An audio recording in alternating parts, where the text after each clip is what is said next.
Televisión Surimar, con el sonido y la imagen de hoy, uniendo nuestras regiones y hermanando a nuestros pueblos. Despierta, es un nuevo día, Jesús llama a tu puerta, abre tu corazón.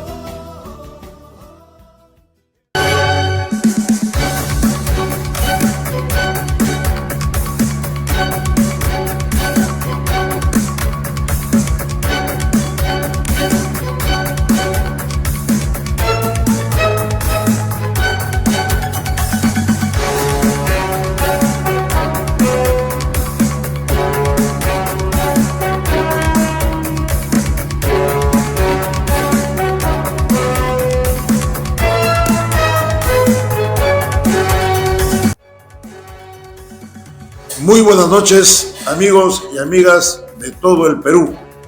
Nuevamente estamos con ustedes desde este su canal Surimar, hoy día martes, con nuestro segundo programa en este canal de televisión y su programa ya preferido por la audiencia, Contacto Ciudadano. Hoy, como todos los martes, vamos a tener un programa entretenido, con música, con noticias, con comentarios políticos y también con invitados. Hoy hemos logrado traer a un invitado muy especial. Es un hombre que ha hecho un pueblo, que es constructor de un pueblo. Es un hombre que logró, junto con otros dirigentes, por supuesto, convertir un arenal, un desierto, en una ciudad próspera y moderna, como es el caso de Villa El Salvador. A propósito de que cumple 53 años de existencia este pueblo pujante de Villa El Salvador. Entonces, hoy día nos acompaña nuestro amigo Roel Barranzuela Severino, el ex dirigente general de la CUAVES, famosísima y prestigiosa organización comunal que fue en su momento un ejemplo de organización, de un autogobierno, como se definió desde el primer inicio de Villa El Salvador.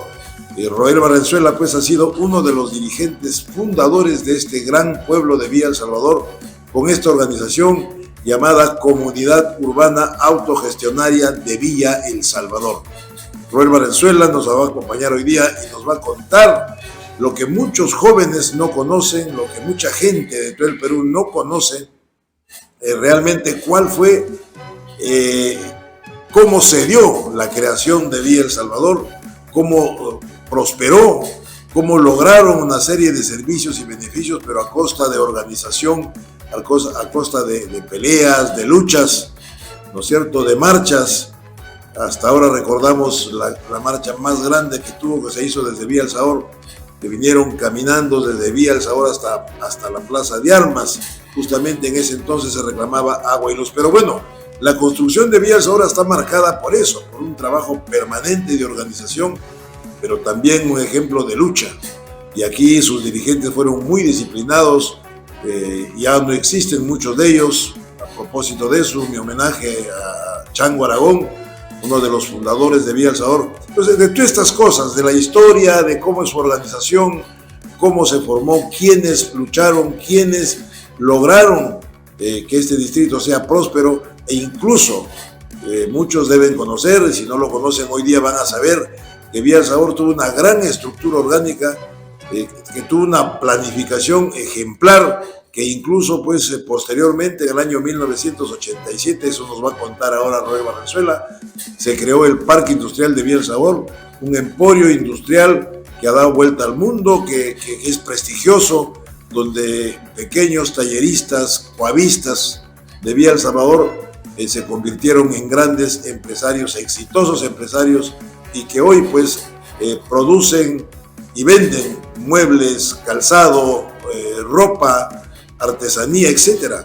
Lo vamos a tratar todos estos puntos durante todo el programa con Roel Barranzuela. Muy bien, amigos, después de esto vamos a una pequeña pausa musical y luego regresamos con el comentario político del momento.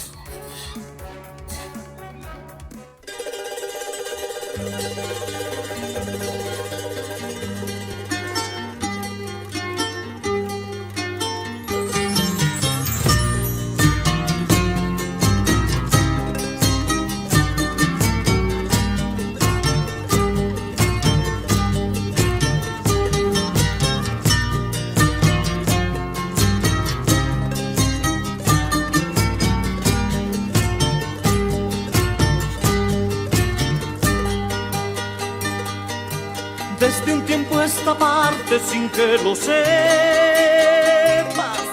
Mi mente ya no piensa si no es en ti. Caminamos tú y yo mundos diferentes y tratar de encontrarte sería el fin. Juntar dos almas como las nuestras en un amor es querer que un día la luna llena se acerque al sol. Las ilusiones que hay en mi mente me hacen soñar que te tengo a veces entre mis brazos y tú no estás, y tú no estás, secreto amor.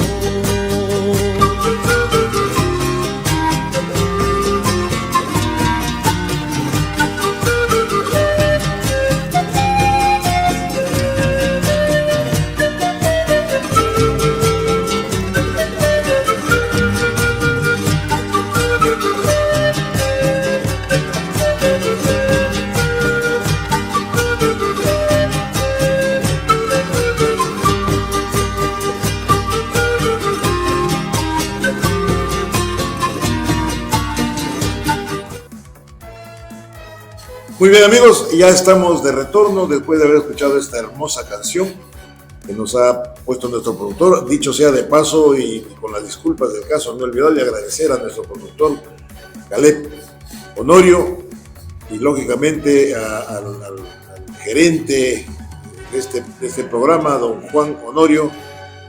Gracias a ellos hacemos posible este programa y llevamos a los hogares del país para que escuchen y compartan con nosotros este programa.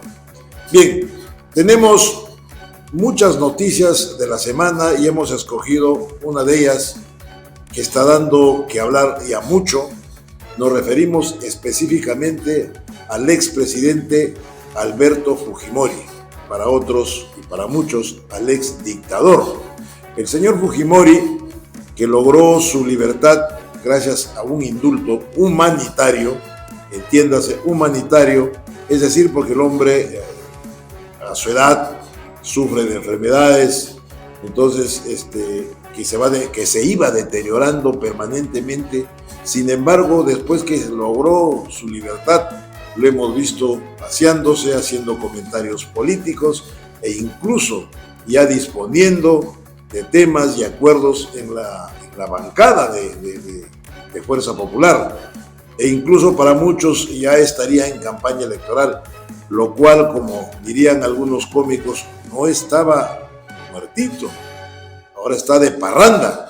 Y ha llegado al extremo que para muchos peruanos que conocemos poco y hemos vivido el gobierno del señor Alberto Fujimori, sabemos pues que este señor tuvo un gobierno, si bien es cierto hay que reconocerle algunos méritos, como el caso de haber logrado insertar al país en el mundo y levantar la economía, estabilizar de alguna manera la economía, pero también ha tenido graves errores que lo llevaron justamente a la cárcel. Uno de ellos es mantener al corrupto más grande y traidor a la patria, como es su asesor, el señor Vladimiro Montesinos, preso hoy.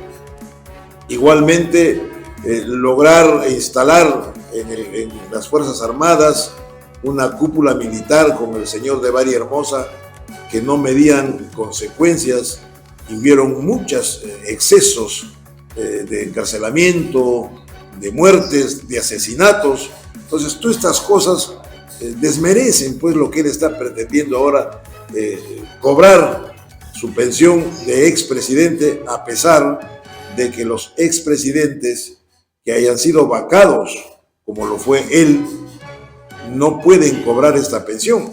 Sin embargo, es un tema de debate que está permanentemente todos los días ya en los medios de comunicación, con la interpretación que le están dando algunos constitucionalistas, los propios congresistas. Para unos lo han llamado fresco, por ejemplo, pedir una pensión. Está pidiendo la pensión de 15.600 soles, está pidiendo un auxiliar, está pidiendo gasolina para movilidad, etc. Y esto no es de ahora, ya este es el tercer pedido que está haciendo, y lógicamente ha encrispado a la clase política. No es posible que a este señor que se le da un indulto y que debe ir a descansar a su casa, esté haciendo política y hoy pretenda cobrar este sueldo vitalicio como expresidente de la República. Este comentario lo estamos haciendo en base a la experiencia, a lo que conocemos, y también hemos tomado la información de algunos especialistas. Anoche mismo, dos congresistas han estado intercambiando ideas y ellos mismos dicen que sería imposible. Aunque ellos tienen una gran mayoría de congresistas, no sé qué va a pasar. Sin embargo, creo que apelamos al raciocinio y a la responsabilidad de los señores congresistas para que se evalúe esto, porque de aprobarse, de pretender de repente hacer una ley con nombre propio, esto implicaría que ya beneficiaría no solamente a Alberto Fujimori, sino también a otros presidentes que ahora están, si bien es cierto, no están sentenciados, sin embargo, están a la espera de una sentencia y en proceso por temas de corrupción. Entonces, esto sería inaplicable. En ese sentido, hemos querido comentar hoy día. Seguramente van a haber reacciones positivas y negativas hacia esto. Sus partidarios así lo entienden. Ellos dicen que sí le corresponde. Y es más, debemos recordar que el señor Fujimori debe 57 millones de soles de reparación civil al Estado por los actos que ha cometido durante su gobierno. Por consiguiente, creo que más bien en sus seguidores, sus familias, deben preocuparse y retomar lo que hacían en la campaña, o por lo menos lo que decían se hacía en la campaña, polladas para lograr el pago de este dinero que le debe al Estado, de manera que, y más bien olvidarse del tema del sueldo vitalicio que pretende. En fin, esto va a estar en manos del Congreso de la República y también en el análisis que seguramente van a seguir haciéndose durante estos días por los especialistas. Bien, amigos, este es el comentario político de hoy día desde este subprograma Contacto Ciudadano. Vamos entonces a la entrevista con nuestro invitado. Bienvenido, Roel, buenas noches. Gracias por acompañarnos en este programa Contacto Vecinal. Buenas noches, amigo Freddy Cervera. Buenas noches a todo el personal de Surimar, de TV, Surimar, y estoy dispuesto a las preguntas que tú me hagas, ¿no? Bien, Roel, vamos de frente a la historia de Villa El Salvador. Villa El Salvador en 1971 se da la invasión más grande en el sur, y creo que fue una de las primeras invasiones y que la componían justamente hombres y mujeres que vinieron del campo, de provincias. Lima no tiene hasta ahora una planificación de vivienda, de manera que ya los cerros estaban copándose en el centro de Lima, en el cercado de Lima, en los pueblos aledaños, y lo que quedaba era hacia los conos. Ahí es donde un grupo de ciudadanos, decía yo, hombres y mujeres, familias que necesitaban una vivienda, toman por decisión invadir unos terrenos que se dio primero a las Pampas del Juan. ¿Cómo fue el inicio de esta invasión, Roy? El inicio se inicia en la parada, y en la parada estaban todos los líderes campesinos o los hijos de los líderes campesinos que habían llegado a trabajar, porque ya vivir en provincias y no era posible. Así que para buscar una vida mejor se vinieron, y muchos líderes llegaron a la parada. Y ahí se gesta la invasión, que es en frente a lo que es hoy día el puente de Navides, en las Casuarinas, ¿no? ¿Esta invasión se da para el lado de San Juan o al otro lado que era Surco? No, para el lado de San Juan. Le llamaron Pampas de San Juan. Pampas de San Juan, sí.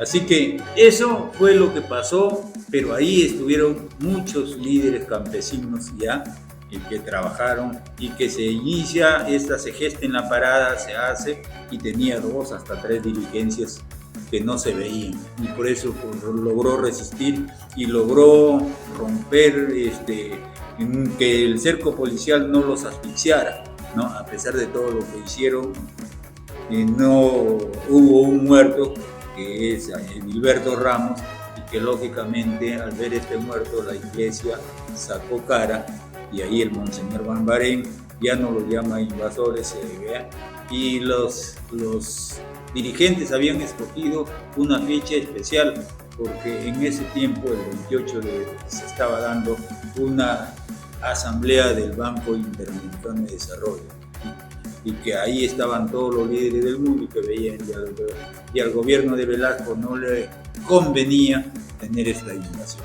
Y mucho más el exabrupto que cometió el ministro Artola de poner a un párroco preso, ¿no? Que fue el monseñor Mambarén. Eso fue su error que le costó su puesto y lógicamente Velasco tuvo que negociar. Y por eso ya negoció con los invasores, pero los que llegamos a Villa El Salvador ya no fuimos invasores. Fuimos adjudicatarios, fuimos posesionarios, adjudicaron. Todos los que llegamos ahí. Y llegaron todas las sangres, como dice Arguedas, de todas las sangres. En un 70% era la población de la sierra que estaba ahí. Un 28% era gente que venía de la costa peruana, especialmente de las comunidades campesinas. Y un restante que venía de la selva. Y estos entendieron que solamente tenían que salir adelante con organización.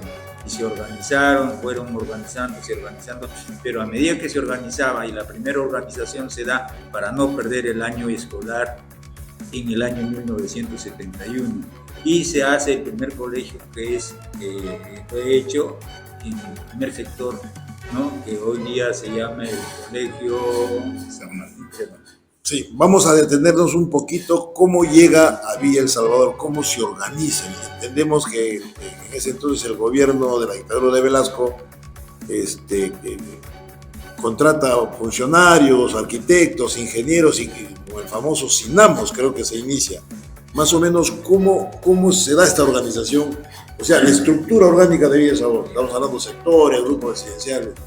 La estructura orgánica, el gobierno tuvo que negociar y lógicamente encargó a varios funcionarios del Ministerio de Vivienda, que es hoy día, antes se llamaba la OP, creo que se llamaba, y le encargaron ahí a un grupo de arquitectos, entre ellos el arquitecto Miguel Romero Sotelo, que estaba joven y que hace que todavía vive y nosotros lo respetamos, y hace la planificación y presenta el proyecto porque ya no había tiempo para pensar más, y entre ellos dijeron, hagamos cada uno un proyecto y el que escojamos acá, eso lo realizamos.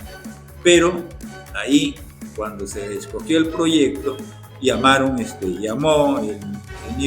el arquitecto Romero, llamó ya a varios dirigentes cusqueños y les explicó el plan y todos dijeron, esto está bien. Sobre todo porque había muchos cusqueños y aunque se parezca mentira que muy pocos lo saben, Villa El Salvador tiene la planificación casi de Machu Picchu, con 4 zonas claramente demarcadas, que fue la zona urbana, o sea, la de vivienda, la zona industrial, la zona agropecuaria, que no teníamos agua ni para tomar, teníamos zona agropecuaria, y la zona de recreación, que podría ser la zona de playa, que fue la zona de playa. O sea, esto se estructura ya con el arquitecto Romero. Con el arquitecto Miguel Romero, que en el escritorio desarrolla un plano, lo presenta a los dirigentes en medianoche, y ese se aprueba, y eso es el que gana por unanimidad entre el pool de arquitectos. Y en esta reunión donde aprueban la estructura orgánica de Villa El Salvador, ¿ya existía una junta directiva? ¿Cómo estaba compuesta esta junta directiva? No, estaban los dirigentes que hicieron la primera. Los líderes. Ahí estaba Pérez de Arasca, Antonio Aragón, el Peño Jiménez, varios dirigentes que ya se han ido, que no están, pero Bautista mismo estaba de chiquillo, ¿no? Y que llega ahí y se hace esta planificación y comienza la organización. Y teníamos que organizarnos porque nos organizamos primero en Comité Pro Escuela. Claro. Y de noche, una vez que terminábamos, nos debatíamos que nos iban a seguir votando si es que no estábamos unidos, y se planteó que todos teníamos que hacerlo y no esperáramos nada del gobierno, que si no hacíamos nosotros, dábamos el inicio, el gobierno nunca nos iba a ver ni a reconocer, ¿no? Esto para recordarles a nuestros televidentes, en ese entonces Villa El Salvador no era distrito, pertenecía al distrito de Villa María del Triunfo. O se convirtió en un pueblo joven en ese entonces. Y aquí han habido muchos líderes que lograron esta organización, pero estamos en la primera etapa. ¿Por qué pensaron en el colegio? Pues estaban en época escolar. Y hay que recordarles también a nuestros televidentes, especialmente a los jóvenes, de que en este pueblo no había transporte, no había agua, no había, como era un desierto totalmente árido, donde no podías incluso ni caminar. Entonces, para lograr un transporte e ir a trabajar, tenían que caminar, no sé, pues 1 kilómetro, 2 kilómetros. Varios kilómetros. Realmente cuando llegamos yo no sabía si era un castigo o era un premio. Teníamos un lote de vivienda y no sabíamos, pero no había absolutamente nada. Y lo primero que hicimos, taparnos los que fuimos los hombres al principio, dormir bajo de una estera. Estera doblada. Doblada, ahí dormíamos, y nuestras cobijas al principio fueron casi la arena que estaba limpia, y nos tapábamos para no tener el frío. Bueno, y en ese entonces era un invierno pero terrible. Recuerdo que era todo nublado. Entonces, pero bueno, así lograron de alguna manera organizarse. Roel, viene la siguiente pregunta. ¿Cómo logran la organización tan importante que se llama Puaves? O que se llama, ¿no? La organización no se gesta de la noche a la mañana, demora un tiempo, un transcurso de 2 años, porque en el primer sector los funcionarios de Sinamos, que eran los funcionarios que mandaba el gobierno, trabajaban todo el día tratando de ponernos una organización tradicional, ¿no? O sea, imponer, trabajaban todos los días con las mujeres, pero había un ejército de promotores comunales ya que trabajaban de noche, llegaban de su trabajo y de noche llamaban a asambleas y nuevamente se hacían las propuestas de cambio. Y ahí nos estuvimos debatiendo hasta que ya se habían formado, después de 1 año, año y medio, ya habían como 60 grupos residenciales.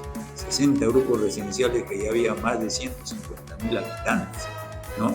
Y lógicamente todos detallamos y hicimos ver un plan bajo el colegio que nos reuníamos, teníamos que ir viendo un plan hacia dónde teníamos que trabajar. Se trata, y Sinamos quería poner en el primer sector, que era su fuerte, una organización cooperativa, pero los otros sectores, el segundo, el tercero y el sexto sector, más bien pensábamos que teníamos que pensar la comunidad. Y la palabra clave para la organización ahora, después de 60 años, de 53 años de vida, ha sido comunidad. La palabra ha sido comunidad porque esta palabra, al ver que todo el mundo, todos eran campesinos que venían de la sierra y de la costa, y la mayoría, el 90%, 95%, venían del campo, ¿no? Y todos comprendíamos qué era la comunidad, y por eso a la hora de ser comunidad, y todos comenzamos a hacer los trabajos para las casas de la misma. Pues el nombre de comunidad urbana se inspira en las comunidades campesinas. Es más, el estatuto de Villa Salvador de la Puaves es casi un reflejo de la comunidad campesina del Perú. Y ese primer nombre entiendo que fue SICA, Cooperativa Integral Comunal Autogestionaria, ¿esto es así? Sí. Sí, luego ya se va a... Es más, en una asamblea se planteó, los del primer sector tenían todo para ganar, el Sinamo les había dado todo, había limpiado las calles, le había puesto luz eléctrica para ver, había hecho casas modelos, seguramente algunos dirigentes le habían favorecido, pero ya todo estaba en comunidad y el pueblo manda, lo que dice el pueblo se hace, ya se había pegado la idea de la... Interesante el relato histórico, porque miren, ya el gobierno en ese entonces quería imponer una organización en Villa El Salvador en el primer sector, pero los otros sectores que iban poblándose poco a poco se oponían y logran pues la idea de crear una comunidad urbana. Bien, vamos entonces a la siguiente pregunta, que es interesante. ¿Cómo se gesta la Puaves? ¿Fue una convención, fue un congreso, fue una asamblea? Sí. Te voy a relatar días previos. Ya tenía el primer sector su cooperativa armada, integrada, con un ejército de de promotores, casi ejército, porque había más de 100 promotores. Que los ponía el gobierno. No tanto, más eran comunales, pero ellos también creían que la cooperativa. Pero los del segundo, tercer sector y sexto sector comprendieron que no podían hacer una cooperativa, porque la cooperativa es el valor de cambio, lo que tú aportas es lo que vale, a ti te dan, si el que no aporta no sirve de nada. Y nosotros comprendimos que tenemos que salir todos en conjunto, si no sirve, ¿de qué nos sirve eso? Y tuvimos que llegar a una asamblea semanas antes del 28 de julio de 1973, que ya se había hecho una convención para, en la iglesia del primer sector, donde vamos a celebrar nuestro aniversario, 53 años, ver y tuvimos que retroceder todos los que estábamos en contra, la mayoría de los dirigentes. Votamos a favor del primer sector para que fuera una convención y llegara en una convención donde estuviera todo el pueblo y se debatiera ahí toda la población qué clase de organización quería. Aquí hay un dato importante, Roel. En el primer sector se construye también la primera iglesia, ¿no? Que era un pequeño local. Y aquí hay un personaje muy interesante que vivió muchos años y que recibió incluso al Papa, de lo cual vamos a hablar después. Me refiero al Padre José. ¿En qué época llega el Padre José?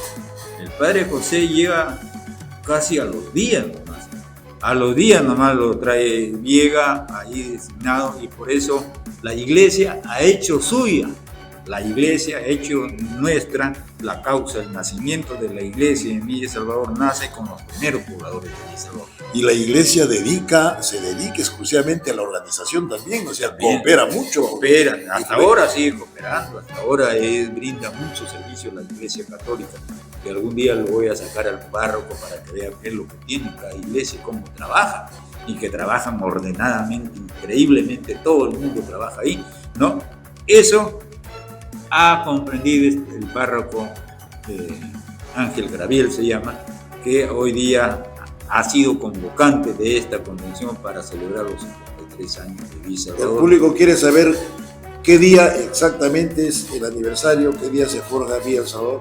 El día que llegamos, ponemos el primer pie en Villa Salvador, y ya no llegamos como inversores, sino como adjudicatarios, es el 11 de mayo de 1951. Y esa es la fecha que se celebra. Esa es la fecha, y este día sábado vamos a hacer con una gran misa con todos los párrocos de la iglesia de las iglesias de Villa Salvador, y también posiblemente, no estoy seguro, se lo he invitado, que va a venir el obispo de Lurín a hacer esa misa, ¿no?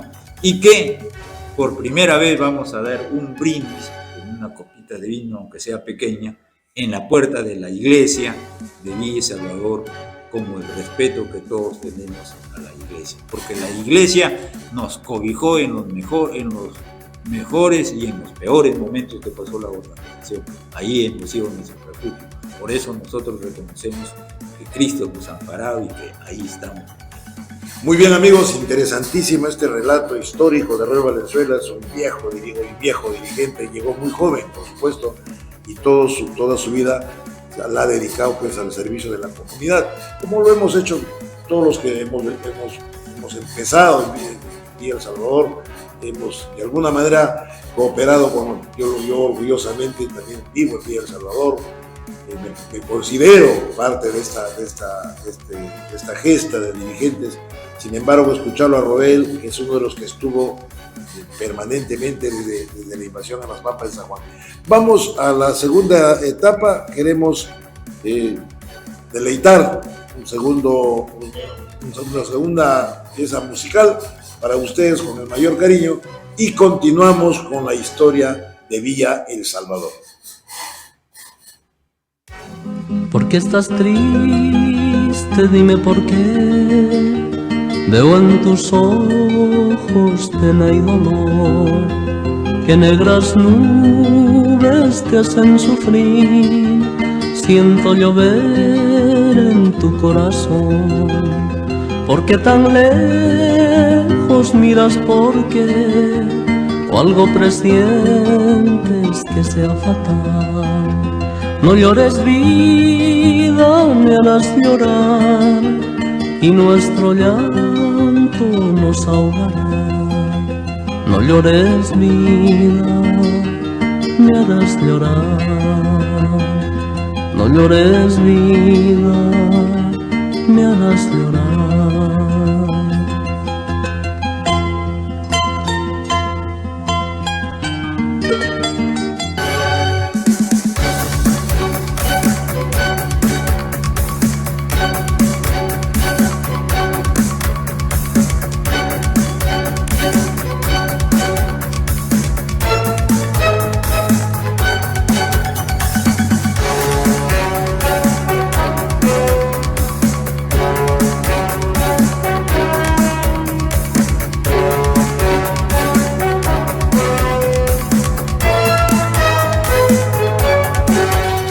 Surimar, con el sonido y la imagen de hoy, uniendo nuestras regiones y hermanando a nuestros pueblos. Despierta,